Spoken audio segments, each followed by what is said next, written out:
important, and I value our opportunities to do outreach wherever we can. I do think the outreach to medical students or nursing students are perhaps the more important ones, because then you're encountering people potentially at the time when they're most scared and vulnerable. Right. So I mean, everybody's at sort of risk there. Yeah. And so we were thrilled to death to get your invitation. Oh, yes. And I wish things like the only reason why I knew about there was a conference, one-day conference at the Yukon Health Center in Farmington, and Renee just happened to say, "Hey, Jill, are you going to go to this conference?" I didn't really know about it, so I think to kind of put the word out there as far as for professionals as well, medical or healthcare professionals to be able to attend the conferences is another venue or another idea that maybe to get the word out through professional organizations that we belong to, that we get the email or the information, because I probably wouldn't have known if Renee hadn't told me. And it was a fantastic conference, and I learned so much there as well, and it's just really amazing that. And that's the Transgender Health and Law Conference. Yes. And that's been an annual event. Right, and it's not I don't know. I just think to attract, because what I was thinking of when I was at the conference, I went to one session where these two women, and I don't know if you went to it, Renee, but these two women did a study on probably, I think it was cross country, and just did kind of research and got some surveys out and asked questions from transgender people that had gone to healthcare providers, and how they were treated by healthcare providers to some points where some of the healthcare providers said, "We don't take your kind," or "We don't have any openings," just pretty consistently. So it was a really high number of just dissatisfied people, transgendered people that had gone to healthcare professionals, and they had this not so great treatment. It was, and I don't remember the percentage, but it was way above 50% or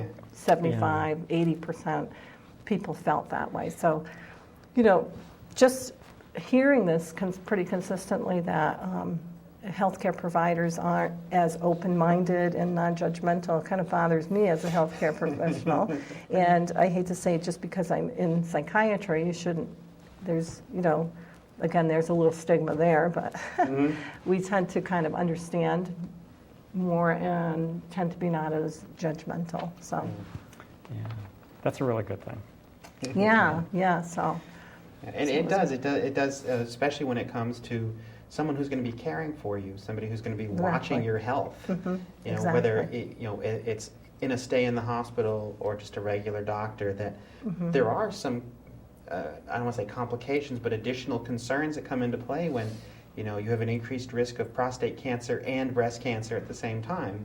Right. Yeah. That's really there are screenings that are a little different from the standard model when you start getting into treating transgender patients. Right. And I think that's really important.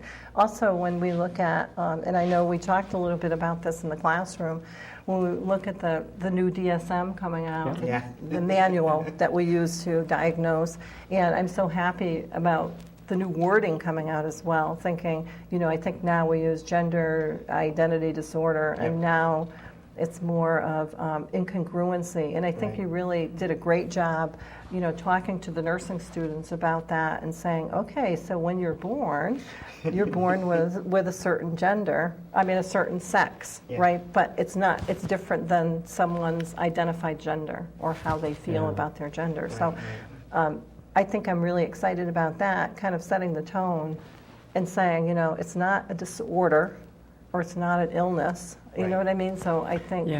which is very, very promising. And maybe you could explain to our viewers what the DSM is. I know that we talk about it sometimes, but... Because that phrase has been used as a blunt object to beat people over the head with. Yes. You are diseased, you have a disorder, you need to be fixed.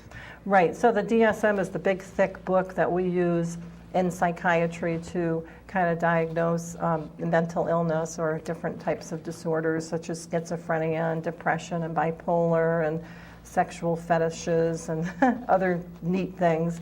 And also in, for the viewers, also in that is the gender identity disorder. And now the new DSM is coming out after probably, I don't know how many years, 15 years. Yeah. It's been a while. well, since 2000, so I think the new one comes out in 2013, so 13 years. Yeah. And so now it's going to be, now the new phrase will be gender incongruency, Right. which is, I think it's great. And like you said, Tara, yes, people get, beat up over this because they're Right. not, they think, okay, is it catchy? I mean, Yeah, it's So, just, so wasn't there also, though, the other aspect of this that there's a disadvantage to taking it out of the DSM Sure. altogether because you need a diagnosis Yes. for the code for the right. insurance. Yes. The diagnoses in the DSM, the conditions listed in the DSM have corresponding billing codes Right. in the ICD. And without having something that you can point to and circle and say, this is why you're seeing the doctor, then there's no billing code for any potential insurance coverage. Right. So to take it out of the DSM, you'd lose the you'd lose the umbrella of you're under medical treatment. Right. and does that go as well with therapy sessions? Or are you just talking about Well, like no. initially and then after? Even therapy sessions. I know from experience, depending on your health insurance and what they do and don't cover, if your therapy session is being billed out as treating transgender issue, an insurance company can elect not to cover it because it's cosmetic, it's an optional thing, it's not something we cover. My health insurance, in fact, specifically calls out any surgeries that are related to transgender, transsexual issues are explicitly not covered by this policy. But certainly, even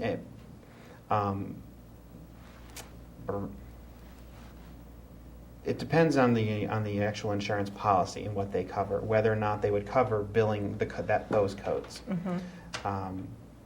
So sometimes you get doctors that get creative and go, well, Right. you're being treated for transgender issues, but you're also experiencing depression. You're also experiencing interpersonal relationship issues. And there's a lot of stigma around a lot of these things. Depression still has a great stigma around it. It's in the DSM. It's diagnosable.